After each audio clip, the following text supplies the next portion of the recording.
வெளிப்படுத்தல் 3ஆம் அதிகாரம் 14 22 வரைக்கும். லவோதிக்கேயா சபையின் தூதனுக்கு நீ எழுத வேண்டியது என்னவெனில், உண்மையும் சத்தியமும் உள்ள சாட்சியும் தேவனுடைய சிருஷ்டிக்கு ஆதியுமாயிருக்கிற ஆமன் என்பவர் சொல்லுகிறதாவது, உன் கிரியைகளை அறிந்திருக்கிறேன். நீ குளிரும் அல்ல அனலும் அல்ல. நீ குளிராயாவது அனலாயாவது இருந்தால் நலமாயிருக்கும். இப்படி நீ குளிரும் இன்றி அனலும் இன்றி வெதுவெதுப்பாய் இருக்கிறபடியினால் உன்னை என் வாயினின்று வாந்தி பண்ணி போடுவேன். நீ நிர்பாக்கியம் உள்ளவனும் பரிதவிக்கப்படத்தக்கவனும் தரித்திரனும் குருடனும் நிர்வாணியுமாயிருக்கிறதை அறியாமல், நான் ஐஸ்வர்யவான் என்றும் திரவிய சம்பன்னன் என்றும் எனக்கு ஒரு குறைவுமில்லை என்றும் சொல்லுகிறபடியால், நான் நீ ஐஸ்வர்யவானாகும்படிக்கு நெருப்பிலே புடமிடப்பட்ட பொன்னையும் உன் நிர்வாணமாகிய அவலட்சணம் தோன்றாதபடிக்கு நீ உடுத்திக் கொள்வதற்கு வெண்வஸ்திரங்களையும் என்னிடத்திலே வாங்கிக் கொள்ளவும், நீ பார்வையடையும்படிக்கு உன் கண்களுக்கு கலிக்கம் போடவும் வேண்டுமென்று உனக்கு ஆலோசனை சொல்லுகிறேன். நான் நேசிக்கிறவர்கள் எவர்களோ அவர்களை கடிந்து கொண்டு சிட்சிக்கிறேன். ஆகையால் நீ ஜாக்கிரதையாயிருந்து மனந்திரும்பு. இதோ வாசற்படியிலே நின்று தட்டுகிறேன். ஒருவன் என் சத்தத்தை கேட்டு கதவை திறந்தால் அவனிடத்தில் நான் பிரவேசித்து அவனோடே போஜனம் பண்ணுவேன், அவனும் என்னோடே போஜனம் பண்ணுவான். நான் ஜெயங்கொண்டு என் பிதாவினுடைய சிங்காசனத்திலே அவரோடே கூட உட்கார்ந்தது போல, ஜெயங்கொள்ளுகிறவனவனோ அவனும் என்னுடைய சிங்காசனத்தில் என்னோடே கூட உட்காரும்படிக்கு அருள் செய்வேன். ஆவியானவர் சபைகளுக்கு சொல்லுகிறதை காதுள்ளவன் கேட்க கடவன் என்றெழுது என்றார். இந்த லவோதிக்கேயா சபையானது ஒரு செல்வ செழிப்பு மிக்க ஒரு நகரமாயிருந்தது. இந்த லவோதிக்கேயா சபைக்கு டெக்ஸ்டைல் இல்லாவிட்டால் நெசவு ஆடைகள் இதற்கு பெயர் பெற்ற ஒரு நகரமாக இந்த லவோதிக்கேயா சபை இருந்ததாக நாம் பார்க்கிறோம். இந்த லவோதிக்கேயா சபை குறித்து கொலோசையர்கள் நிருபத்தில் பவுல் 2 இடங்களிலே குறிப்பிடுகிறார். ஒன்று கொலோசையர் 2:1, கொலோசையர் 2ஆம் அதிகாரம் 1ஆம் வசனம். உங்களுக்காகவும் லவோதிக்கேயாவில் இருக்கிறவர்களுக்காகவும் சரீரத்தில் என் முகத்தை காணாதிருக்கிற மற்றெல்லாருக்காகவும் மிகுந்த போராட்டம் எனக்கு உண்டென்று நீங்கள் அறிய விரும்புகிறேன். இந்த இடத்துல பவுல் லவோதிக்கேயா சபையை குறித்து எழுதுகிறார். 4ஆம் அதிகாரம் 16ஆம் வசனத்திலேயும் இந்த லவோதிக்கேயா சபையை குறித்து அவர் எழுதுகிறார். 4:16. இந்த நிருபம் உங்களிடத்தில் வாசிக்கப்பட்ட பின்பு இது லவோதிக்கேயா சபையிலும் வாசிக்கப்படும்படி செய்யுங்கள். லவோதிக்கேயாவிலிருந்து வரும் நிருபத்தை நீங்களும் வாசியுங்கள். இங்கே பவுல் இந்த லவோதிக்கேயா சபையை இங்கே என்ன செய்கிறார்? குறிப்பிடுகிறார். ஆகவே பவுல் அருமையானவர்களே, இந்த சபையை நன்கு அறிந்திருந்தார். இந்த சபைக்கு ஒரு நிருபத்தையும் எழுதியிருக்கிறார் என்பதை இதிலிருந்து நாம் தெரிந்து கொள்ளலாம். இந்த லவோதிக்கேயா சபைக்கு எழுதுகிற இந்த கடிதம்தான் கடைசி 7 சபைகளில் கடைசி சபைக்கு ஆண்டவர் சொல்லுகிற வார்த்தையாக இருக்கிறது. இதில் நாம் பார்க்கும் முதலாவது மனுஷகுமாரனை குறித்த, மனுஷகுமார் தரிசனத்தை குறித்த காரியம். அதில் 2 காரியம் சொல்கிறாரு. உண்மையும் சத்தியமும் உள்ள சாட்சியம். 2, சிருஷ்டிக்கு ஆதியுமாயிருக்கிற ஆமேன் என்பவர் சொல்லுகிறதாவது. இது 2 காரியத்தை சொல்றாரு. 1, உண்மையும் சத்தியமும் உள்ள சாட்சி. 2வது, எல்லா சிருஷ்டிக்கும் ஆதியுமாயிருக்கிற ஆமேன் என்கிறவர் சொல்லுகிறதாவது. ஆண்டவர் தன்னை குறித்து உண்மையும் சத்தியமும் உள்ள சாட்சி என்று சொல்லுகிறதை நாம் பார்க்கிறோம். எரேமியா 42:5 அதிலே வாசிக்கும்போது, எரேமியா 42:5 வாசிக்கும்போது வாசிக்கலாம். அப்பொழுது அவர்கள் எரேமியாவை நோக்கி, உம்முடைய தேவனாகிய கர்த்தர் உம்மை கொண்டு எங்களுக்கு சொல்லி அனுப்பும் எல்லா வார்த்தைகளின்படியும் நாங்கள் செய்யாவிட்டால் கர்த்தர் நமக்கு நடுவே சத்தியமும் உண்மையுமான சாட்சியாயிருக்க கடவர். இங்கே சொல்லப்பட்டிருக்கிற கர்த்தர் நமக்கு நடுவே சத்தியமும் உண்மையும் உள்ள சாட்சியா இருக்க கடவர் என்று சொல்லி அங்கே சொல்லப்பட்டிருக்கிறத நம்ம பார்க்கிறோம்.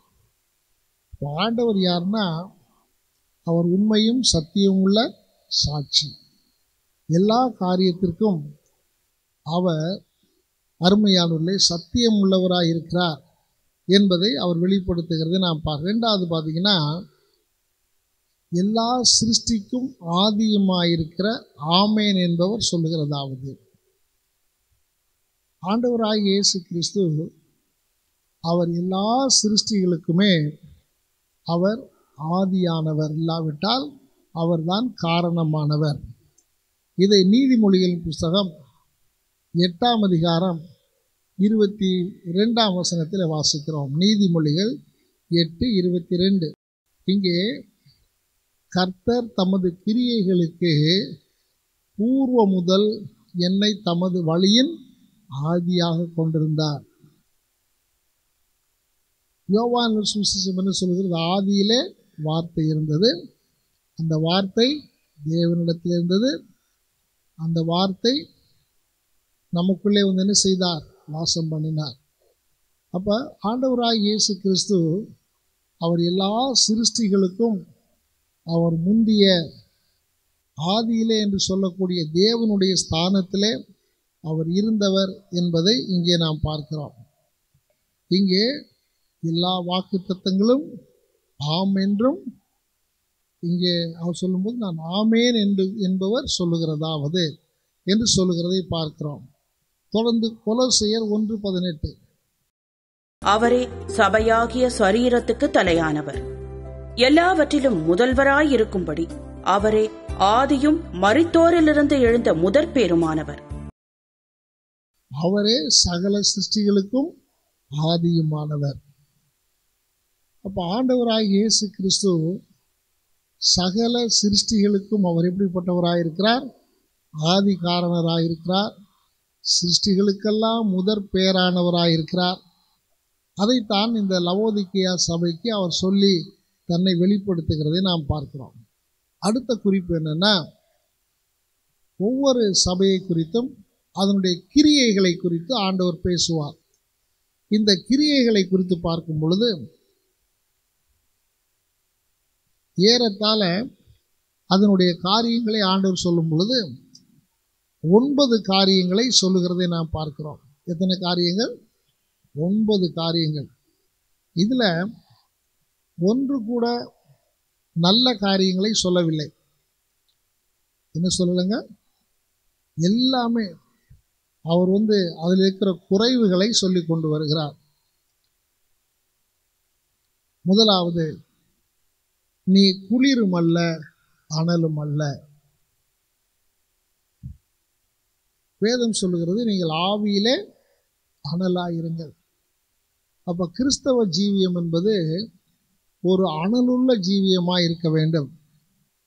ஆனால் இந்த லவோதிக்கேயா சபை ஒன்று அனலாயிருந்திருக்க வேண்டும், இல்லாவிட்டால் குளிராயிருந்திருக்க வேண்டும். ஆனால் அந்த சபை எப்படி இருந்தது? அனலும் இல்லாமல் குளிரும் இல்லாமல் வெதுவெதுப்பான சபையாயிருந்தது. ரெண்டாவது சொல்றாரு, நீ வெதுவெதுப்பான வாந்தி பண்ணப்படுகிற நிலையில் உள்ள ஒரு சபையாயிருக்கிறாய். எப்படிங்க? நீ அனலும் இல்லை குளிரும் இல்லை. நீ அனலாயிருந்தா நல்லா இருக்கும், குளிராயிருந்தாலும் நல்லா இருக்கும். இப்போ ரெண்டுக்கும் நடுவில் இருக்கிறதுனால நான் உன்னை என்ன பண்ணுவேன்? வாந்தி பண்ணி போடுவேன் என்று ஆண்டவர் சொல்லுகிறார். மூணாவதாக பெருமை. அப்படின்னா என்னன்னா, எனக்கு ஒரு குறையும் இல்லை என்று பெருமையும் தன்னை குறித்த ஒரு திருப்தியோடு கூட அந்த சபை காணப்பட்டது. இப்போ ஆண்டவர் எப்பொழுதுமே பெருமையுள்ளவர்களுக்கு என்ன செய்கிறார்? எதிர்த்து நிற்கிறார். அடுத்தபடியாக நம்ம பார்க்கும்போது இதனுடைய ஜீவியத்தில் தன்னிலே தானே ஒரு திருப்தி ஏற்பட்டிருந்ததை பார்க்கிறோம். தன்னிலே தானே ஒரு திருப்தி. இன்றைக்கு எப்பொழுதுமே நம்முடைய ஆவிக்குரிய ஜீவியத்தை குறித்து நம்மை நாமே ஒரு திருப்திப்படுத்தி கொள்ளுகிற ஒரு நிலை வருமானால் அது மிகவும் ஒரு சரியான நிலைமை அல்ல. அதான் தேவாலயத்துக்கு 2 பேர் ஜெபம் பண்ண போன தன்னை குறித்த ஒரு பெருமையும் தன்னுடைய காரியங்களை குறித்த ஒரு திருப்தியும் உடையவனாக அவன் என்ன செய்தான்? காணப்பட்டான். நான் என்ன செய்கிறேன்? உபவாசம் இருக்கிறேன், தசமபாகம் கொடுக்குறேன், மற்றவங்கள மாதிரி இல்லை அப்படின்னு சொல்லி அவனுக்குள்ள என்ன இருந்தது? பெருமையும் தன்னுடைய ஆவிக்குரிய ஜீவியத்தை குறித்த ஒரு திருப்தியும் இருந்தது. அதே போல இந்த சபைக்கும் ஒரு பெருமையுள்ள சபையாக இருந்தது. எப்படிப்பட்ட சபைங்க? ஆமாம், எனக்கு ஒரு குறைவும் இல்லை என்று சொல்லுகிற ஒரு பெருமையுள்ள சபை. அடுத்து தன்னுடைய காரியங்களை குறித்து அதுக்கே என்னது? ஒரு திருப்தி. இது ஆண்டவரிடத்திலே காண்கிற ஒரு குறையாக இருக்கிறது. அடுத்து பார்த்தீங்கன்னா, இந்த சபையானது தன்னுடைய சுயநிலை இன்னது என்பதை அது அறியவில்லை. இப்போ நம்ம ஆண்டவருடைய பார்வையில் எப்படி இருக்கிறோம் அப்படிங்கிறதான் உண்மை. நம்முடைய பார்வையிலே நாம் எப்படி இருக்கிறோம் என்பது முக்கியம் அல்ல. ஏசாயாவின் புஸ்தகத்தில் நம்ம வாசிக்கும்போது, ஏசாயா தீர்க்க தரிசனம் உரைக்கும் போது எல்லாரையும் குறித்து உங்களுக்கு ஐயோ என்று சொல்லி அவன் தீர்க்க தரிசனம் உரைத்தான். ஆனால் ஆண்டவர் அவனுக்கு தரிசனமான பொழுது அவன் சொன்னான், தன்னை குறித்து ஐயோ, நான் அதமானேன், நான் விருத்த சேதனம் இல்லாத உதடுகள் மத்தியில் என்ன செய்கிறவன்? வாசம் பண்ணுகிறவன் என்று சொல்லி தன்னை குறித்து அவன் சொன்னான். அப்போ நம்முடைய வாழ்க்கையில் அநேக சமயத்தில் நம்முடைய சுய நிலைமையை நாம் அறியாமல், நான் எல்லாத்துலேயும் சரியாக தான் இருக்கிறேன், நான் எல்லாத்துலேயும் சரியாக தான் இருக்கிறேன் அப்படின்னு சொல்லி நம்ம பார்வையில் நம்ம சரியாக இருக்கிறோம் அப்படிங்கிறதை நம்மை நாமே என்ன செய்கிறோம்? அளவிட்டு கொள்கிறோம். இல்லாட்டா நமக்கு தெரிஞ்ச ஒரு சிலரோட வைத்து அளவிட்டு கொண்டு அவர்களை கால் நான் எவ்வளோ பெட்டர் அப்படின்னு சொல்லி நாம் நினைக்கிறோம். ஆனால் இந்த சபை தன்னை குறித்து பெருமையான காரியம் நினைத்து கொண்டிருந்தாலும் ஆண்டவர் சொல்றாரு, என்னுடைய பார்வையில் நீ அப்படி அல்ல. பின்னால் நம்ம பார்க்க போகிறோம். அப்போ இதிலிருந்து இன்னொரு குறை என்னன்னா, தன்னுடைய சுய நிலையை அது என்ன செய்யவில்லை? அறியவில்லை. பவுல் சொல்றாரு, ஒருவன் தன்னை குறித்து என்ன வேண்டியதற்கு மிஞ்சி என்ன செய்யக்கூடாது? எண்ணக்கூடாது. அது ஒரு ஆவிக்குரிய ஆபத்தான ஒரு நிலையில் போய் என்ன செய்துவிடும்? நம்மை கொண்டு போய் விட்டுவிடும். இந்த சபை அப்படித்தான். தன்னை குறித்து அறிய வேண்டிய பிரகாரம் அறியாதபடிக்கு தன்னை உயர்வாய் நினைத்து கொண்டிருந்தது. ஆனால் தேவனுடைய பார்வையிலே அது உயர்வான ஒன்றாய் இருக்கவில்லை. அப்போ நம்ம இங்கே பார்க்கும்போது இதனுடைய குறைகளில் ஒன்று என்னன்னா, தன்னுடைய சுய நிலையை என்ன செய்யவில்லை? அறியவில்லை. இன்னைக்கு நம்ம அநேக காரியங்களில் நம்ம எச்சரிக்கையாக இருக்க வேண்டியது என்னன்னா, ஆண்டவரே, நீர் என்னை எனக்கு காட்டும், நான் என்னை பார்க்கிற பிரகாரம் அல்ல, நீர் என்னை எப்படி பார்க்கிறீர் என்பதை எனக்கு என்ன செய்யும்? காட்டும் அப்படின்னு சொன்னால், உண்மையிலேயே நாம் எப்படி இருக்கிறோம் என்று நம்மை குறித்து வைத்திருக்கிற எண்ணங்களை காட்டிலும் ஆண்டவர் நம்மை எப்படி வைத்திருக்கிறார் என்பதை நாம் யோசிக்கும் பொழுது அந்த காரியம்தான் உண்மையிலே நம்ம என்னாக்கும், ஒரு உணர்வு உள்ளவர்களாக மாற்றும். இன்றைக்கு அநேக கர்த்தருடைய பிள்ளைகள் தங்களை குறித்து தாங்களே திருப்தியுள்ளவர்களாக என்ன செய்துகிறார், திருப்திப்படுத்திக் கொள்கிறார்கள். ஆனால் தேவனுடைய சமூகத்தில் போய் உட்கார்ந்து, ஆண்டவரே, நான் என்னை பார்க்கிற விதமா இல்லை, நான் என்னை பார்த்தனா நான் அவங்கவுங்க அவங்கள பார்த்தா பெர்ஃபெக்ட் தான் என்ன செய்வோம், சொல்லுவோம்.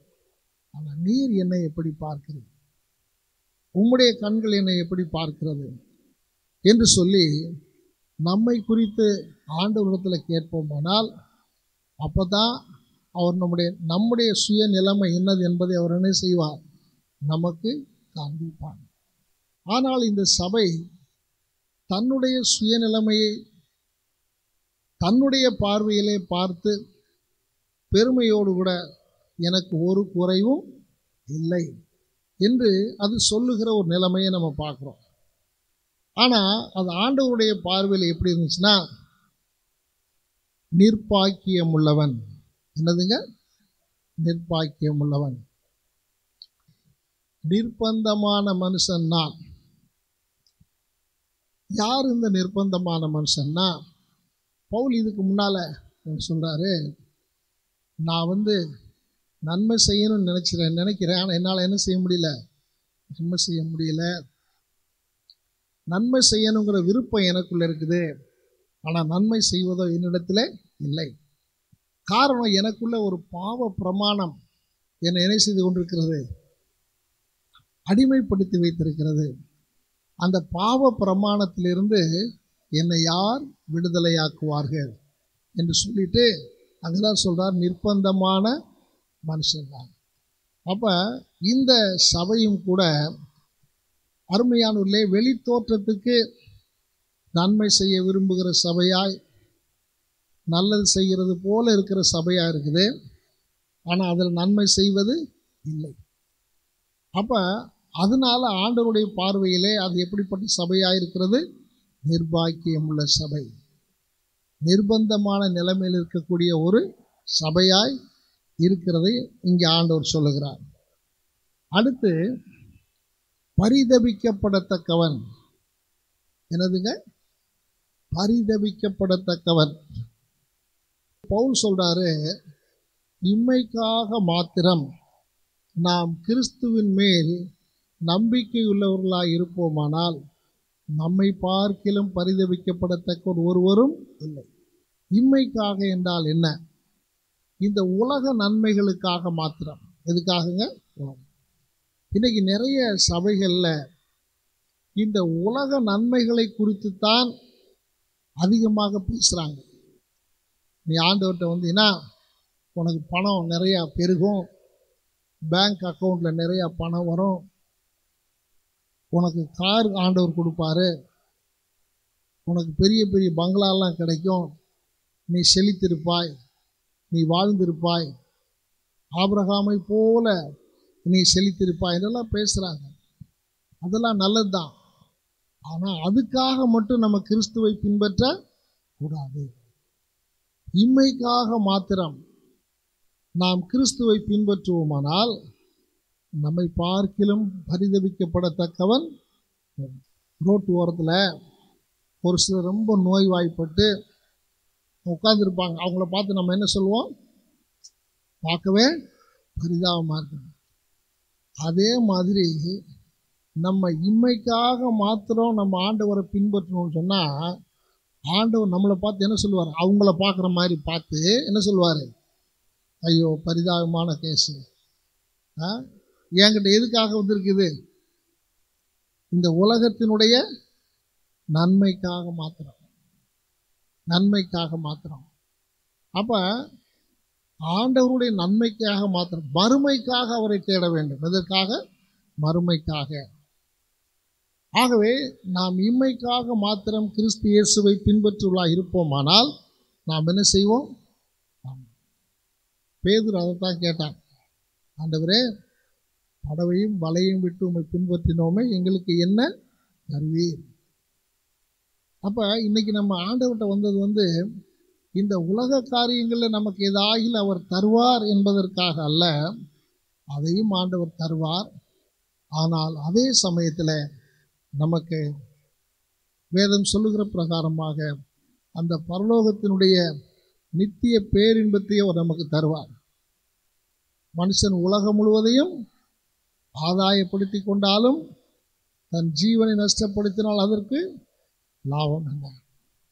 அடுத்தாப்புல இயேசுவானவர் சொன்னது என்னன்னா, இந்த சீசர்கள்லாம் போய் ஊழியம் செய்து பிசாசுகள் ஓடுகிறது, வியாதிகள் சுகமாக சொன்ன உடனே அப்போ சொன்னார், இதெல்லாம் காட்டிலும் நீங்கள் எதுக்காக சந்தோஷப்படனா, பரலோக ராஜ்யத்தில் உங்கள் பெயர். அப்போ இன்னைக்கு ரொம்ப முக்கியமான காரியம், நம்ம மறுமைக்காக ஜீவிக்கிற கிறிஸ்தவர்களாக இருக்கணும். ஆண்டவரே, இந்த உலகத்திலே கிறிஸ்தவ வாழ்க்கையில் நான் எப்படிப்பட்ட சிலுவையை சுமந்து கொண்டு போனாலும் நான் அந்த ஜீவ புஸ்தகத்தில் பெயர் எழுதப்பட்டு அந்த மேன்மையான உயிர்த்தெழுதி நான் என்ன செய்ய வேண்டும்? அடைய வேண்டும். அந்த நோக்கத்துக்காக நாம் போகாவிட்டால் இந்த லவோதிக்கேயா சபையை போல ஆண்டவர் நம்மை பார்த்து என்ன சொல்லுவார்? யாரு பரிதபிக்கப்படத்தக்கவன் என்று ஆண்டவர் சொல்லுகிறதை நாம் பார்க்கிறோம். அடுத்து அவர் சொல்ற காரியம் என்னன்னா, தரித்திரன். என்னதுங்க? தரித்திரன். இது எதை காண்பிக்கிறது என்று சொன்னால், ஆவிக்குரிய தரித்திரம். என்ன தரித்திரங்க? ஆவிக்குரிய தரித்திரம். 2 கொரிந்தியர் 6:10 வாசிக்கலாம். 2 Corinthians chapter 6 verse 10. துக்கப்படுகிறவர்கள் எண்ணப்பட்டாலும் எப்பொழுதும் சந்தோஷப்படுகிறவர்களாகவும், தரித்திரர் எண்ணப்பட்டாலும் அநேகரை ஐஸ்வர்யவான்களாக்குகிறவர்களாகவும், ஒன்றுமில்லாதவர்கள் எண்ணப்பட்டாலும் சகலத்தையும் உடையவர்களாகவும் எங்களை விளங்க பண்ணுகிறோம். இவங்க யாருன்னா, அப்போஸ்தலர்கள் உலகத்தின் பார்வையிலே தரித்திரர்கள், ஆனால் தேவனுடைய பார்வையிலே அநேகர் ஐஸ்வர்யவான்களாக்குகிறவர்கள். உலகத்தின் பார்வையிலே ஒன்றுமில்லாதவர்கள், ஆனால் தேவனுடைய பார்வையில் சகலத்தையும் உடையவர்கள். ஆனால் இந்த சபை அதனுடைய பார்வையில் நான் ஐஸ்வர்ய சம்பன்னன் என்று அது சொல்லுகிறது. ஆனால் ஆண்டவருடைய பார்வையில் தரித்திரனாயிருக்கிறது. அடுத்து, இந்த உலகத்தில் உலக பிரகாரமான காரியத்தில் உலகத்தின் கண்களிலே தரித்திரராக இருக்கிறவர்களை ஆண்டவர் என்ன பண்றாரா? விசுவாசத்தில் ஐஸ்வர்யவான்களாக வைத்திருக்கிறார். விசுவாசத்தில் ஐஸ்வர்யவான்கள். அப்ப இன்னைக்கு உலக பிரகாரமான காரியத்துல நம்ம ஐஸ்வர்யவான்களாக இருக்க வேண்டும் என்ற அவசியம் இல்லை. நம்ம விசுவாசத்தில் இருந்தாலே உலக பிரகாரமான தரித்திரத்தில் இருந்தால் கூட நம்ம எப்படி இருக்கிறோம்? ஆவிக்குரிய காரியங்கள்ல பாருங்க. இதைத்தான் ஆண்டவர் சொல்றாரு. நீங்க ஐஸ்வர்யவான் லாசருடைய அந்த கதையை பார்க்கும்போது, ஐஸ்வர்யவான் உலகத்தின் பார்வையிலே ஐஸ்வர்யவானா இருந்தார். ஆனால் தரித்திரன் பரலோகத்தின் பார்வையிலே ஐஸ்வர்யவானா இருந்தான். அல்லேலூயா, அல்லேலூயா. ஏன்னு கேட்டா, இந்த உலகத்தின் ஐஸ்வர்யம் என்பது நம்முடைய ஆவிக்குரிய வாழ்க்கைக்கு அளவுகோல் அல்ல. உலகத்தின் ஐஸ்வர்யம் என்பது ஆவிக்குரிய ஜீவியத்துக்கு. அப்படி பார்த்தா ஐஸ்வர்யவான் தான் எங்கே போயிருக்கணும்? பரலோகத்துக்கு போயிருக்கணும். இப்போ நீ நிறைய சமயத்தில் நம்ம நினைக்கிறோம்னா, ரொம்ப வசதியாக இருக்கிறவங்கெல்லாம் தேவனால் ஆசீர்வதிக்கப்பட்டவர்கள், தேவன் அவர்களை ஆசீர்வதித்துதான் நினைக்கிறோம். அப்படி அல்ல. கஷ்டப்படுறவங்கள பார்த்து உங்கள்கிட்ட ஏதோ குறை இருக்குது, அதனால தான் நீங்கள் என்ன செய்கிறீங்க? கஷ்டப்படுறீங்க. ஏதோ ஆண்டவருக்கு பிரியமில்லாத நீங்கள் செஞ்சிட்டீங்க, அதனால தான் உங்களுக்கு என்ன இருக்குது? கஷ்டம் இருக்குது அப்படின்னு அநேகர் சொல்கிறாங்க. அது சரியல்ல. அப்படி பார்த்தா ஐஸ்வர்யவான் என்ன பண்ணியிருக்கணும்? மகா பெரிய பாவியாக இருந்திருக்கணும். கேட்டாங்க இல்லையா, இந்த குருடனாக இருக்கிற இவன் செஞ்ச பாவமா? ஆமாம். நிறைய பேர் சொல்கிறது என்னென்னா, ஆவிக்குரிய ஜீவியத்தில் ஏதோ ஒரு நஷ்டம், ஏதோ ஒரு கஷ்டம், ஏதோ ஒரு வறுமை, தரித்திரம், கடன் வருமானால் அநேகர் என்ன சொல்கிறாங்கன்னா, அவங்கள்ட்ட ஏதோ என்ன இருக்குது? குறை இருக்குது. அவங்க வாழ்க்கை ஆண்டவருக்கு பிரியமில்லாதா இருக்குது அப்படின்னு சொல்கிறாங்க. அதே சமயத்தில் ஒரு சில நல்ல ஆசீர்வாதமாக இருக்கிறாங்கன்னா அவங்க ரொம்ப ஆண்டவருக்கு பிரியமாக என்ன செய்கிறாங்க, நடக்கிறாங்க. அதனால அவங்க எப்படி இருக்கிறாங்க அப்படின்னு ரெண்டையும் நம்ம அப்படி ஒத்துக்கொள்ள முடியாது. ஏன்னு கேட்டால் உலக பிரகாரமான ஐஸ்வர்யம் ஆவிக்குரிய முதிர்ச்சிக்கு அளவுகோல் அல்ல. என்ன கிடையாதுங்க, விளங்குதா உங்களுக்கு? ஆவிக்குரிய முதிர்ச்சிக்கு அளவுகோல் அல்ல. பவுல் என்ன சொல்றாரு, நாங்கள் ஒன்றுமில்லாதவர்கள் எண்ணப்பட்டாலும், இன்னொன்று சொன்னாங்க தரித்திரர் எண்ணப்பட்டாலும் அநேகர் என்ன ஆக்குறோம். அப்படி பார்த்தா பவுல் என்ன பண்ணிருக்கணும், பவுல் தரித்திரராக இருந்தாருன்னா என்ன எப்படி இருந்திருக்கணும். இந்த பாஸ்டர் ஏதோ குறை இருக்குதுங்க, அதனால தான் இவருக்கு ஆண்டவர் என்ன கொடுக்கல, பணம் கொடுக்கல அப்படின்னு தான் நினைக்கணும். ஆனால் அவங்க அநேகரை என்ன ஆக்குனா, ஐஸ்வர்யவான்களாக்கினான். அது என்ன ஐஸ்வர்யம்? ஆவிக்குரிய ஐஸ்வர்யம். அப்போ இன்னைக்கு நம்ம பார்க்குற பிரகாரம் நம்ம உலகத்தின் பார்வையில் தரித்திரராக இருந்தாலும் நாம் ஆண்டவருடைய பார்வையில் ஐஸ்வர்யவான்களாக இருக்கிறோமா என்பதுதான் நம்ம முக்கியம். அதனால் நம்ம உலக பிரகாரமான ஆசீர்வாதத்தை வைத்து ஆவிக்குரிய முதிர்ச்சியை நாம் அளவிட கூடாது. அது ரொம்ப முக்கியமான காரியம். இங்கே தான் சொல்கிறாரு, அநேகர் உலக பிரகாரமான காரியங்கள் தரித்திரராக இருக்கிறாங்க, ஆனால் விசுவாசத்தில் எப்படி இருக்கிறாங்க, ஐஸ்வர்யவான்களாகவும். அப்போ அவங்க உலக பிரகாரமாக எப்படி இருக்கிறாங்க, உலகத்தின் பிரகாரம் தரித்திரர், ஆனால் விசுவாசத்தில் எப்படி இருக்கிறாங்க. விசுவாசம் என்று சொன்னால் ஆண்டவருடைய பார்வையில் எப்படி இருக்கிறாங்க, ஐஸ்வர்யவான்களாக இருக்கிறாங்க. ஆனால் உலகத்தின் பார்வையில் தரித்திரர். அதே போல இந்த சபையானது அதனுடைய பார்வையிலே ஐஸ்வர்யம் உள்ளதாக இருந்தது, ஆனால் ஆண்டவருடைய பார்வையில் தரித்திரம். என்ன தரித்திரம்? ஆவிக்குரிய தரித்திரம். ஆவிக்குரிய தரித்திரம். இப்போ நம்ம ரொம்ப ஜாக்கிரதையாக இருக்க வேண்டியது, நம்ம எவ்வளவு பெரிய பணக்காரராக இருந்தாலும் நமக்கு ஆவிக்குரிய தரித்திரம் வராதபடிக்கு நம்ம என்ன செய்யணும், எச்சரிக்கையாக இருக்கணும். ஆவிக்குரிய தரித்திரம் வராதபடிக்கு எச்சரிக்கையாக இருக்கணும். அப்போ உலகத்தில் ஐஸ்வர்யவான்களாக இருக்கிறது வேற, தேவனுடைய பார்வையில் ஐஸ்வர்யவான்களாக இருப்பது வேற. இந்த உலகத்தில் சொத்து சேர்க்கிறவர்கள் உலகத்தில் ஐஸ்வர்யவான்களாக இருக்கிறாங்க, ஆனால் பரலோகத்திலே நாம் அருமையாண்டுள்ள ஆண்டவருடைய பரலோக ராஜ்யத்தில் சொத்துக்களை பொக்கிஷங்களை சேர்த்து வைப்போமானால் அப்போ தேவனுடைய பார்வையில் எப்படிப்பட்டவர்களாக இருக்கிறோம், ஐஸ்வர்யவான்களாக இருக்கிறோம். இப்போ பரலோக ராஜ்யத்தில் எப்படி பொக்கிஷங்களை சேர்த்து வைப்பது? ஆண்டவருக்காக நம்ம கொடுப்பதன் மூலமாக. ஆண்டவருக்கு நம்ம கொடுக்க கொடுக்க கொடுக்க நம்முடைய பொக்கிஷங்கள் எங்கேயும் சேர்ந்துக்கிட்டு இருக்கோம். அப்போ அநேகர் இந்த உலகத்தில் ஐஸ்வர்யவான்களாக இருக்கிறாங்க, ஆனால் பரலோகத்தில் எப்படி இருக்கிறாங்க, தரித்திரராக இருக்கிறாங்க. இங்கே ஆண்டவர் சொல்கிறாரு, நீங்கள் பூமியிலே ஐஸ்வர்யவான்களாக இராமல் பரலோகத்தில் எப்படிப்பட்டவங்களாக இருங்க, ஐஸ்வர்யவான்களாக இருங்கள். அல்லேலூயா. அப்போ தரித்திரம் என்று சொல்லும் பொழுது இந்த சபை என்ன தரித்திரத்தை உடையதாக இருந்தது? ஆவிக்குரிய தரித்திரம். அடுத்தாப்புல குருடன். என்னதுங்க? குருடன். இதுவும் ஆவிக்குரிய குருட்டுத்தன்மை. என்னதுங்க? அது என்னன்னா, தேவனுடைய ராஜ்யத்தை ஆவிக்குரிய காரியங்களை அறிய முடியாத ஒரு தன்மைக்கு பேர் தான் என்னதுன்னா ஆவிக்குரிய குருட்டுத்தன்மை. வேதம் சொல்லுது, இந்த உலகத்தின் ஜனங்களுக்கு தேவனுடைய சுவிசேஷத்தின் மகிமையான பிரகாசமான ஒளி தெரியாதபடிக்கு அவங்க கண்களை என்ன பண்ணி வச்சுக்கிறானா, குருடாக்கி வைத்திருக்கிறான்.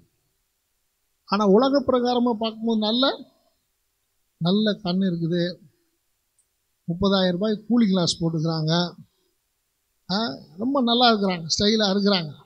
ஆனால் ஆண்டவர் என்ன சொல்கிறாரு,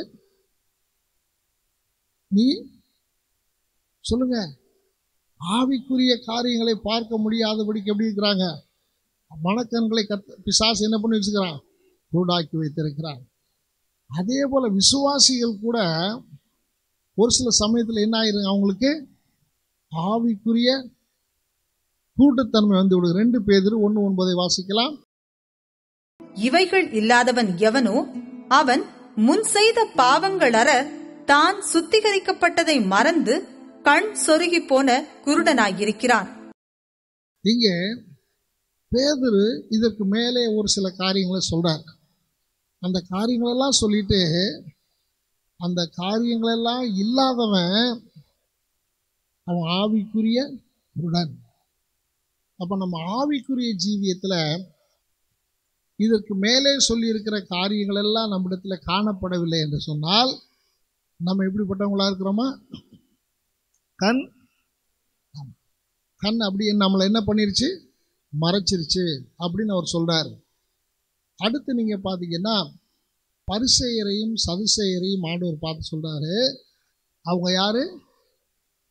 குருடருக்கு வழிகாட்டுகிற. ஏன்னு கேட்டா அவங்க கண்ணு நல்லா தெரியுது, ஆனா சத்தியம் அவங்களுக்கு தெரியல. சத்தியம் அவங்களுக்கு தெரியாதனால அவங்க யாரா இருக்கிறாங்க?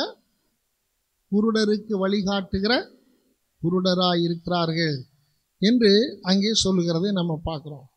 அதே மத்தேயு 23:16 அங்கே அதே காரியத்தை தான் ஆண்டவர் சொல்றார். சத்தியத்தை அறியாத பரிசேயர் சதுசேயரை சொல்றாங்க குருடரான வழிகாட்டிகளே. அப்ப இந்த குருடு என்பது ஆவிக்குரிய குருட்டுத்தன்மை. என்னதுங்க? சத்தியத்தை அறிய முடியாத கண்கள், சத்தியத்தை புரிந்து கொள்ளாத கண்கள், அவைகளை குறித்து ஆண்டவர் சொல்றார் குருட்டுத்தன்மை. அப்ப இந்த சபைக்கு சத்தியம் சரியாக என்ன செய்யல, தெரியல. பார்க்கும்போது அது எப்படி இருக்குது, வரிசையை சொல்லிட்டு வரேன். அது அனலும் இல்லாம குளிரும் இல்லை. அடுத்து அப்படி எப்படி இருக்குது, வெது வெதுப்பா இருக்குது. அடுத்து தன்னை குறித்த பெருமை, தன்னுடைய சுயநிலை என்னது என்பதை என்ன செய்யவில்லை, அறியவில்லை. அடுத்தாப்புல நிர்பாக்கியமான சபை, பரிதபிக்கப்படத்தக்க சபை, ஆவிக்குரிய தரித்திரம், ஆவிக்குரிய குருட்டுத்தன்மை. அடுத்தாப்புல பார்த்தீங்கன்னா ஆவிக்குரிய நிர்வாணியா இருந்தது. ஆவிக்குரிய நிர்வாணியா இருக்கிறாய் என்று நம்ம பார்க்கிறோம். ஆதியாகமம் 3:7 வாசிக்கலாம். அப்பொழுது அவர்கள் இருவருடைய கண்களும் திறக்கப்பட்டது. அவர்கள் தாங்கள் நிர்வாணிகள் என்று அறிந்து அத்தி இலைகளை தைத்து தங்களுக்கு அரைக்கச்சைகளை உண்டு பண்ணினார்கள். இங்கே மனிதன் பாவம் செய்த பொழுது தேவ மகிமை அவர்களை விட்டு அகன்று போயிட்டு அப்போது அவங்க என்ன ஆயிட்டாங்க. இது என்னன்னா உலக பிரகாரமான காரியத்திலே அது நல்ல ஆடை உடுத்தி இருக்கலாம், நல்ல ஐஸ்வர்யம் உள்ளதாக இருக்கலாம். ஆனால் ஆண்டவருடைய பார்வையில் சொல்லுங்க நிர்வாணி. எப்படின்னு சொன்னா பாவத்தினாலே அன்றைக்கு ஆதாம் ஏவாளும் தேவனுடைய பார்வையிலே எப்படி நிர்வாணிகளாய் காணப்பட்டார்களோ அதே போல இந்த சபையும் பாவத்தினாலே தேவ மகிமையை இழந்து நிர்வாணியாய் மாறியது என்று நாம் பார்க்கிறோம். அப்போ இந்த சபையெல்லாம், இந்த சபையினுடைய காரியங்கள் இதுவரைக்கும் எத்தனை காரியம் சொல்லியிருக்கிறேன்? 9 காரியங்கள். இது அந்த சபைக்கு மட்டுமல்ல, நமக்கும் ஒரு எச்சரிப்பாக இருக்குது. நம்ம எப்படிப்பட்ட நிலைமையில் இருக்கிறோம், இதே லவோதிக்கியா சபையின் நிலைமையிலே நாம் இருக்கிறோமா என்பதை நாம் சற்று பார்க்க வேண்டும். என்ன, அனல் இல்லாமல் குளிரும் இல்லாமல் வெது வெதுப்பான நிலைமையில் இருக்கிறோமா? நம்முடைய ஆவிக்குரிய ஜீவியத்தை குறித்த நமக்குள்ளே ஒரு பெருமை இருக்கிறதா? இல்லாட நம்முடைய சுயநிலை என்ன என்பதை நாம் அறியாத நிலைமையில் இருக்கிறோம். இங்கே பார்த்தீங்கன்னா இந்த நிலைமை தான் சிம்சோனுக்கு ஏற்பட்டது. சிம்சோனுடைய பலம் அவனை விட்டு என்ன செய்து விட்டது, போய்விட்டது. ஆனால் அவன் தன்னுடைய நிலைமை அவன் என்ன செய்யலை, அறியலை. அதே போல் இன்றைக்கு அநேக கர்த்தருடைய பிள்ளைகள் தங்களுடைய சுயநிலை இன்னது என்பதை அறியாமல் நான் நல்லா தான் இருக்கிறேன் அப்படி நம்ம என்ன பண்ணிட்டு இருக்கிறோம், நினைச்சிட்டு இருக்கிறோம். ஆனால் ஆண்டவருடைய சமூகத்தில் போய் ஆண்டவரே என் நிலை என்ன என்பதை நீர் எனக்கு காட்டும் அப்படின்னு சொல்லுவோம்னா அவர் நமக்கு என்ன செய்வார்? காண்பிப்பார். அடுத்து நிர்பாக்கியம் உள்ளவர்கள், நிர்பாக்கியம் உள்ள ஒரு நிலைமை அந்த சபையை நம்ம பார்க்குறோம். அடுத்து பரிதபிக்கப்படுத்த உலக பிரகாரமான காரியத்தில் ரொம்ப நல்லா இருக்குது, ஆனால் ஆண்டவர் அதை பார்த்து என்ன செய்கிறாரு? பரிதபிக்க. எப்பன்னா இம்மைக்காக மாத்திரம் நாம் கிறிஸ்துவை பின்பற்றுகிற சபையாக இருப்போமானால், விசுவாசியாக இருப்போமானால் நம்ம யாருங்க? பரிதபிக்கப்படத்தக்கவர்கள். அடுத்து தரித்திரம், ஆவிக்குரிய தரித்திரம். இன்றைக்கு அநேகருடைய வாழ்க்கையில் உலக பிரகாரமான ஐஸ்வர்யம் இருந்தாலும் அவங்க இன்னைக்கு ஆவிக்குரிய காரியத்தில் எப்படி இருக்கிறாங்க? தரித்திரமாக இருக்கிறாங்க. தேவனுடைய பரலோக ராஜ்யத்தின் பொக்கிஷங்கள் அவர்களுக்குள்ளே இல்லை. அப்போ நாம் இன்னைக்கு யோசிச்சு பார்க்கணும், ஆண்டவரே நான் இன்னைக்கு ஆவிக்குரிய தரித்திரனாக இருக்கிறேனா இல்லாட்டா ஐஸ்வர்யவனாக இருக்கிறேனா? அடுத்து ஆவிக்குரிய மனக்கண்கள் மூடப்பட்ட நிலைமையில், அதுக்கு பேர் ஆவிக்குரிய குருட்டுத்தன்மை. அன்றைக்கு பரிசேயர் சதுசேயர்லாம் இருந்தாங்க. அவங்களுக்கு எல்லாம் வேதம் இருந்து எல்லாம் கையில் இருந்துச்சு, ஆனால் அவங்களுக்கு அந்த வசனம் அவங்களுக்கு என்ன செய்யலை? தெரியல. வசனத்தை இன்னைக்கு நிறைய பேர் இருக்கிறாங்க, நிறைய பேருக்கு கையில் பைபிள் இருக்குது, வாசிக்கிறாங்க, ஆராய்ச்சி பண்ணுறாங்க. அந்த ஆராய்ச்சி பண்ணுறது எல்லாத்தையும் நீங்கள் பார்த்தீங்கன்னா, ஆனால் சத்தியம் அவங்க கண்களுக்கு என்ன செய்யலை? தெரியல. ஏன்னா அவங்களோட மனக்கண்கள் என்ன செய்யப்பட்டிருக்கிறது? குருடாக்கப்பட்டிருக்கிறது. இன்றைக்கி நம்மளும் யோசிக்கணும், ஆண்டவரே சத்தியத்தை அறிந்து கொள்ளும்படியா எனக்கு பிரகாசம் உள்ள மனக்கண்களை, தாவீது அப்படிதான் ஜெபிக்கிறான், வேதத்தின் மகத்துவத்தை அறிந்து கொள்ள எனக்கு என்ன செய்யுங்க? என் கண்களை திறந்தருளும் என்று அவன் சொல்லுகிறதை நாம் பார்க்கிறோம். அடுத்து எனது ஆவிக்குரிய மகிமை இழந்த ஒரு நிலைமையை குறித்து சொல்லும்போது நீ நிர்வாணியாக இருக்கிறான். வஸ்திரங்கள், ஆண்டவர் நமக்கு கொடுத்திருக்கிற மகிமையை நாம் என்ன செய்ய வேண்டும்? காத்து கொள்ள வேண்டும். அப்படி காத்து கொள்கிற மனுஷன் பாக்கியவான். இப்போ இங்கே 9 காரியத்தை நாம் பார்க்கிறோம். இதுக்கு ஆண்டவர் என்ன பண்ணுறாருன்னா ஆலோசனை சொல்கிறார். எல்லாத்துலேயும் நம்ம பார்க்கும்போது ஆண்டவர் குறை சொல்லுகிறது மட்டுமல்ல, குறையை நிவர்த்தி பண்ணுகிறதற்கு வழியும் சொல்லுகிறார். என்ன சொல்கிறாருன்னா, உனக்கு நீ ஐஸ்வர்யவனாகும்படிக்கு நெருப்பிலே புடமிடப்பட்ட பொன்னை உனக்கு தருகிறேன். என்னது? நெருப்பிலே புடமிடப்பட்ட பொன். இந்த பொன் என்பது வேதத்திலே பரிசுத்தத்துக்கு அடையாளமாக இருக்கிறது. என்னது? ஆமாம். அப்போ ஆண்டவர் சொல்கிறாரு, நீ என்னிடத்துல வா, உன்னுடைய நிலைமை அறிஞ்சு என்கிட்ட வந்தீன்னா நான் உனக்கு என்ன கொடுப்பேன்? பரிசுத்தம் என்கிற பொன்னை நான் உனக்கு கொடுப்பேன். அதை நம்ம எங்கேயும் போய் என்ன செய்ய முடியாது? வாங்க முடியாது. 2வது, நம்முடைய விசுவாசமும் பொன்னுக்கு ஒப்பாக சொல்லப்பட்டிருக்கிறது. 1 பேதுரு 1:7 நம்முடைய விசுவாசம் பொன்னுக்கு ஒப்பாக சொல்லப்பட்டிருக்கிறது. பொன்னை காட்டிலும் விலையேற பெற்ற விசுவாசம். அப்போ ஆண்டவர் சொல்றாரு, உனக்கு நான் என்ன தரேன்? பொன்னை தருகிறேன் என்று சொன்னால் பரிசுத்தம். நீ வா, உனக்கு என்ன கொடுக்குறேன்? என்னுடைய பரிசுத்தத்தை தருகிறேன். விலையேற பெற்ற விசுவாசத்தை உனக்கு என்ன செய்கிறேன்? கொடுக்கிறேன் என்று சொல்லுகிறார். அடுத்து என்ன கொடுக்க சொல்றாரு? வெண் வஸ்திரம். வாசிங்க. நான் நீ ஐஸ்வர்யவானாகும்படிக்கு நெருப்பிலே புடமிடப்பட்ட பொன்னையும் உன் நிர்வாணமாகிய அவலட்சணம் தோன்றாதபடிக்கு நீ உடுத்திக் கொள்வதற்கு வெண்வஸ்திரங்களையும் என்னிடத்திலே வாங்கிக் கொள்ளவும், உன் நிர்வாணம் காணப்படாதபடிக்கு வெண் வஸ்திரத்தை என்னிடத்தில் என்ன செய்து கொள்? வாங்கிக்கொள். நீ தரித்திரனாயிருக்கிறாய், ஆகவே உனக்கு என்ன கொடுக்குறேன்? உன்னை தருகிறேன். உன் ஆவிக்குரிய தரித்திரம் போகும்படியாக. நீ நிர்வாணியாயிருக்கிறாய், உனக்கு வெண் வஸ்திரம். இந்த வெண் வஸ்திரம் நீதியின் வஸ்திரம். என்னதுங்க? ஆண்டவர் நமக்கு என்ன வஸ்திரம் கொடுக்கிறாரு? நீதியின் வஸ்திரத்தை நமக்கு கொடுக்கிறார். அதை எங்க போய் வாங்கிக்கணும்? ஆண்டவர்கிட்ட கேட்டு வாங்கிக்கணும். ஆண்டவரே, நான் நிர்வாணியாயிருக்கிறேன், நான் எனக்கு ஒரு குறையில்லைன்னு சொல்றேன், ஆனா என்ன இல்லை, என் மகிமை என்ன செஞ்சிச்சு? போயிடுச்சு. உங்க நீதியின் வஸ்திரத்தை எனக்கு தாங்க. அடுத்து, உன் கண்களுக்கு நான் என்ன தரேன்? கலிக்கம் போடவும். அந்த நாட்களிலே கலிக்கம் என்கிற ஒன்றை கண் பார்வை தெளியும்படியாக கண்களுக்கு போடுவாங்க. கண் பார்வை, கண்ணு மங்களாயிடுச்சு, கண்ணில் ஏதாயிலும் பிரச்சனை வந்துச்சுன்னா, தூசி விழுந்துருச்சு, இப்போல்லாம் நம்ம என்ன போடுறோம்? டிராப்ஸ் போடுறோம் இல்லைங்களா? அதே மாதிரி கண் பார்வையை தெளிய வைக்கக்கூடிய ஒரு மருந்து. அது என்னதுங்க? கலிக்கம். இப்போ நீ குருடனா இருக்கிற, நான் உன் கண்ணுக்கு என்ன போடுறேன்? கலிக்கம் போடுகிறேன். அப்படி கலிக்கம் போடும்போது உனக்கு என்ன கிடைக்கும்?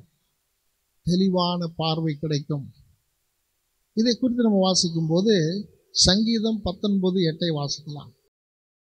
கர்த்தருடைய நியாயங்கள் செம்மையும் இருதயத்தை சந்தோஷிப்பிக்கிறதுமாயிருக்கிறது. கர்த்தருடைய கற்பனை தூய்மையும் கண்களை தெளிவிக்கிறதுமாயிருக்கிறது.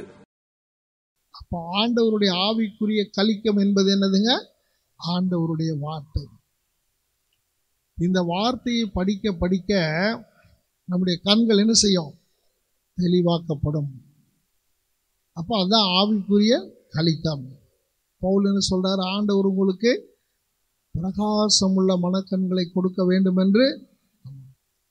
அப்ப ஆண்டவரிடத்துல நான் வேண்டிக் கொள்ள வேண்டியது, ஆண்டவரே, என் கண்களுக்கு கலிக்க போடும் ஆண்டவரே, என்னுடைய மனக்கண்கள் என்ன செய்யட்டும். அப்பதான் தேவனுடைய வல்லமை அறிந்து கொள்ள முடியும், தேவனுடைய மகத்துவங்களை அறிந்து கொள்ள முடியும். எபேசு சபைக்கு சொல்றாரு, அந்த தேவனுடைய மகத்துவமான வல்லமையை அறிந்து கொள்வதற்கு உங்களுக்கு பிரகாசமான மனக்கண்களை கொடுக்க வேண்டும் என்று நான் என்ன செய்கிறேன்? வேண்டிக் கொள்கிறேன். அப்ப நம்முடைய வாழ்க்கையில தேவனுடைய மகத்துவங்களை, மகிமையை, மேன்மையை பார்க்க வேண்டுமானால் ஆண்டவர் நமக்கு என்ன செய்யணும்? நம்முடைய மனக்கண்களை பிரகாசமாக்கணும். நாமே பிரகாசமாக்க முடியாது. ஆண்டவர்கிட்ட போய் கேட்கணும், ஆண்டவரே, என் கண்களை பிரகாசிப்பியும், பிரகாசமுள்ள மனக்கண்களை எனக்கு தார். அதே சமயத்தில் வேத வசனத்தை படிக்க படிக்க படிக்க நம்முடைய கண்கள் என்ன செய்யும்? தெளிவாகும் என்று சொல்லி ஆண்டவர் சொல்லுகிறதை நம்ம பார்க்குறோம். அடுத்து 4வது ஆலோசனை என்ன? மனம் திரும்பு. முதலாவது, நெருப்பில் போடப்பட்ட பொண்ணை என்கிட்ட என்ன செஞ்சுக்கோ? வாங்கிக்கோ. 2வது, நீ என்கிட்ட என்ன வாங்கிக்கோ? நீ நிர்வாணியா இருக்கிற, நான் உனக்கு என்ன கொடுக்குறேன்? நீ என்கிட்ட கேட்டு வாங்கிக்கோ. 3வது, உன் கண்களுக்கு நான் என்ன தர்றேன்? கலிக்கம் தர்றேன், என்கிட்ட வாங்கிக்கோ. 4வது, நீ மனம் திரும்பு. என்ன செய்யணும்? மனம் திரும்பணும். 5வது, என்னுடைய சத்தத்தை கேட்டு நீ கதவை திறக்க வேண்டும். வாசற்படியில் என்ன செய்கிறேன்? கதவை தட்டுகிறேன். என் சத்தத்தை கேட்டு நீ என்ன செய்யணும்? கதவை திறந்தீன்னா இத்தனை காரியம் நான் உனக்கு என்ன செய்வேன்? செய்வேன். ஆண்டவர் என்ன செய்கிறாரு? சொல்றாரு. அப்ப இந்த சபைக்கு எத்தனை ஆலோசனை கொடுக்குறாரு? எத்தனை ஆலோசனை? 1, நீ என்கிட்ட கேளு, உனக்கு நெருப்பிலே புடமிடப்பட்ட பொன்னை தருவேன். 2வது, உன் நிர்வாணம் காணப்படாதபடிக்கு உனக்கு நான் வெண்மையான வஸ்திரத்தை, நீதியின் வஸ்திரத்தை நான் தருவேன். உன் பார்வை தெளிவடையும்படிக்கு உனக்கு என்ன செய்வேன்? நம்மளும் ஆண்டவர்கிட்ட கேட்கணும், ஆண்டவரே, என் கண்கள் நாளுக்கு நாள் என்ன செய்யட்டும்? எதுக்கு? தேவனுடைய மகிமையை பார்க்க, அவருடைய வல்லமையை பார்க்க. அடுத்து ஆண்டவர் சொல்ல, நீ என்ன பண்ண? மனம் திரும்பு, மனம் திரும்பு. அடுத்தாப்புல சத்தத்தை கேட்டு உன் இருதய கதவை நீ என்ன செய்ய வேண்டும்? திறக்க வேண்டும். அப்படி திறந்தீன்னா நான் உன்னிடத்தில் வருவேன், உன்னோடு கூட சேர்ந்து நான் என்ன செய்வேன்? போஜனம் பண்ணுவேன். இது ஆண்டவரோடு கூட உள்ள ஐக்கியம். இதெல்லாம் நான் உனக்கு செய்வேன். ஆண்டவர் என்ன செய்கிறாரு? சொல்றாரு. அடுத்து ஜெயங்கொள்ளுகிறவர்களுக்கு வாக்குத்தத்தம். அடுத்தது என்னங்க? ஜெயங்கொள்ளுகிறவர்களுக்கு வாக்குத்தத்தம். அடுத்து வாசிங்க. நான் ஜெயங்கொண்டு என் பிதாவினுடைய சிங்காசனத்திலே அவரோடே கூட உட்கார்ந்தது போல ஜெயங்கொள்ளுகிறவனவனோ அவனும் என்னுடைய சிங்காசனத்தில் என்னோடே கூட உட்காரும்படிக்கு அருள் செய்வேன். இங்கே ஜெயங்கொள்ளும் வாக்குத்தத்தம் என்னன்னா, என்னுடைய சிங்காசனத்தில் என்னோடு கூட உட்கார நான் என்ன செய்வேன்? அருள் செய்வேன். இந்த சத்தியத்தை ஆண்டவராகிய இயேசு கிறிஸ்து உலகத்தில் இருக்கும்போது சொல்லியிருக்கிறார். மத்தேயு 19:28.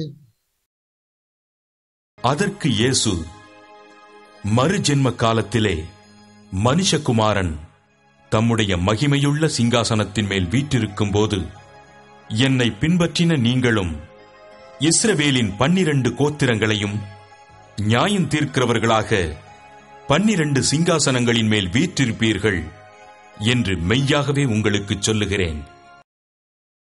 பேதுரு கேட்கிறார், ஆண்டவரே, படவையும் வலையும் உம்மை பின்பற்றும் எங்களுக்கு என்ன தருவீர் சொன்ன உடனே ஆண்டவர் சொல்றாரு, மறுஜென்ம காலத்தில் மனுஷகுமாரன் தம்முடைய மகிமையுள்ள சிங்காசனத்தில் வீற்றிருக்கும் போது என்னை பின்பற்றின நீங்களும், அப்படின்னா 12 அப்போஸ்தலர் மட்டுமல்ல, நம்மையும் சேர்த்து ஆண்டவர் சொல்றார், நீங்களும் இஸ்ரவேலின் 12 கோத்திரங்களையும் நியாயம் தீர்க்கிறவர்களாய் 12 சிங்காசனத்தின் மேல் வீற்றிருப்பீர்கள் என்று உங்களுக்கு சொல்கிறேன். இங்க ஆண்டவர் சொல்றார், ஜெயங்கொள்ளுகிறவன் என்னோடு கூட பிதாவின் சிங்காசனத்தில் என்ன செய்வான்? உட்காருவான். நீங்கள் என் ராஜ்யத்திலே என் பந்தியிலே போஜனம் பண்ணி இஸ்ரவேலின் 12 கோத்திரங்களையும் நியாயம் தீர்க்கிறவர்களாய் சிங்காசனங்கள் மேல் உட்காருவான். அப்ப ஜெயங்கொள்ளுகிறவன் ஆண்டவர் கொடுப்பாரு சிங்காசனம். அவரோடு கூட பாடுகளை சகித்தோமானால் அவரோடு கூட ஆளுகையும் செய்வோம். அருமையானவர்களே, இங்கே ஆண்டவர் சொல்றார், ஜெயங்கொள்ளுகிறவன் என்னோடு கூட என்ன செய்வான்? நான் பிதாவென்ற சிங்காசனத்தில் உட்கார்ந்தது போல என்னோடு கூட சிங்காசனத்தில் உட்காரும்படி என்ன செய்வேன்? அருள் செய்வேன். இந்த சபை 1900 ஆண்டுக்கு பின்பாக உள்ள சபையின் காலத்தை காண்பிக்கிறது. நாமும் இப்பொழுது இந்த லவோதிக்கேயா சபையினுடைய காலத்தில் தான் நம்ம இருக்கிறோம். நல்லா கவனிங்க. இன்றைக்கு சபைகள் எல்லாம் என்ன நிலைமையில போயிட்டு இருக்குது? குளிரும் இல்லாமல்.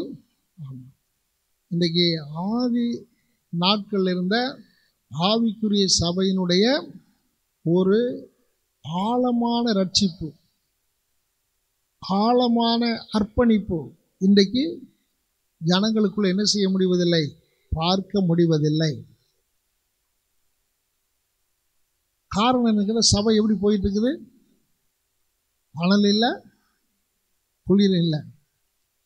10 பேர் இப்படி சொல்லுங்க, 10 பேர் அப்படி.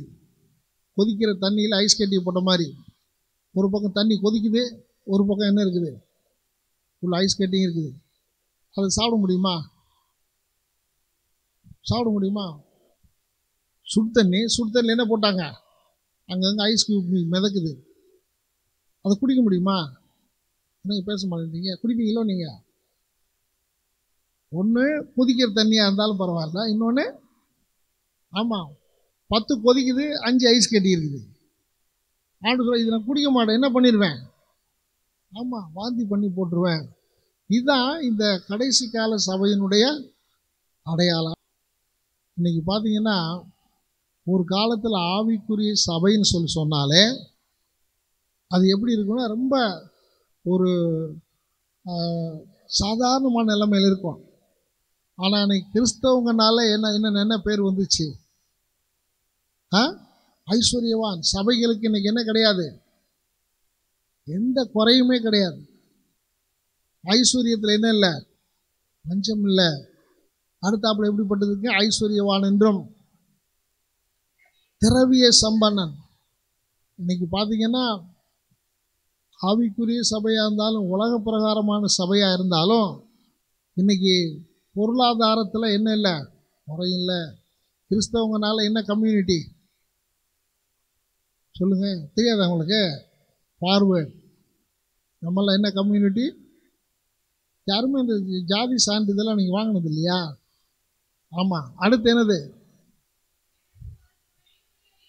இப்போ சபைகளுக்கு என்ன இல்லை, ஒரு குறையும் இல்லை அப்படின்னு சொல்லி உலக பிரகாரமாக இருக்குது. ஆனால் ஆண்டவருடைய பார்வையில் அப்படி இல்லை, அப்படி இல்லை.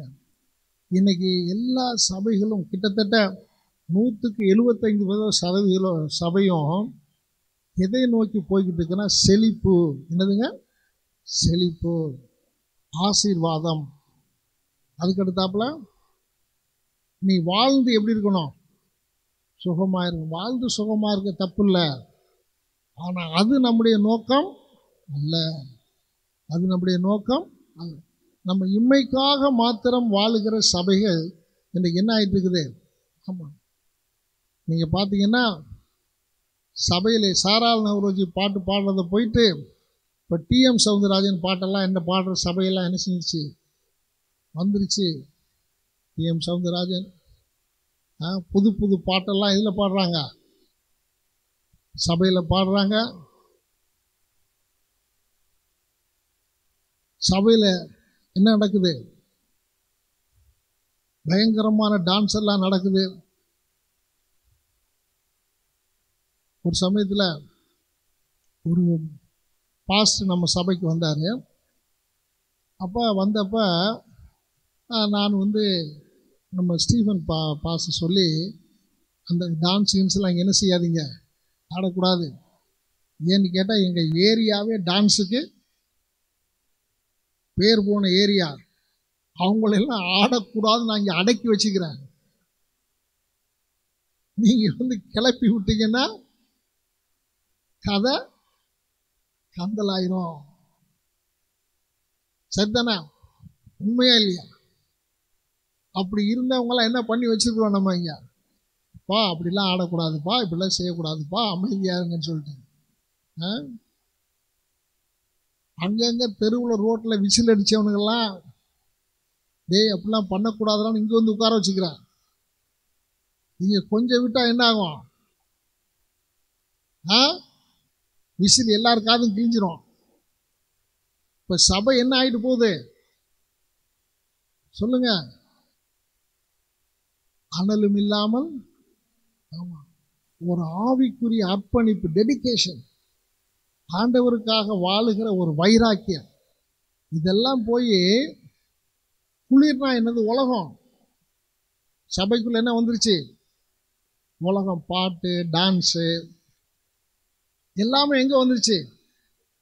கேட்டால் நாங்கள் தாவீதை போல் ஆடணும். யார் போய் தாவீது ஆடினது பக்கத்து வீட்டிலேருந்து பார்த்துருந்தாங்கன்னு தெரியல. நாங்கள் யார் மாதிரி ஆடுறோம்? ஆமாம், என்னமோ பக்கத்து தெருவில் இருந்து தாவீது ஆடுறத, ரோட்டில் ஆடுறதெல்லாம் இவங்க பார்த்துட்டு வந்த மாதிரி.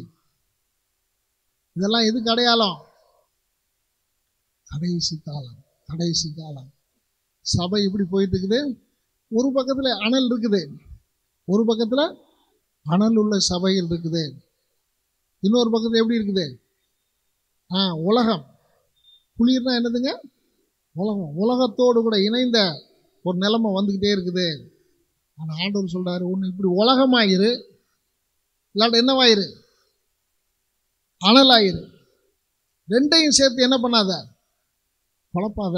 ரெண்டையும் சேர்த்து குழப்பாத. அப்போ இன்னைக்கு நம்ம ஜாக்கிரதையாக இருக்கணும். நம்ம குளிராய் அல்ல, இந்த எல்லா சூழ்நிலைமையின் மத்தியிலையும் நம்ம எப்படி இருக்கணும்?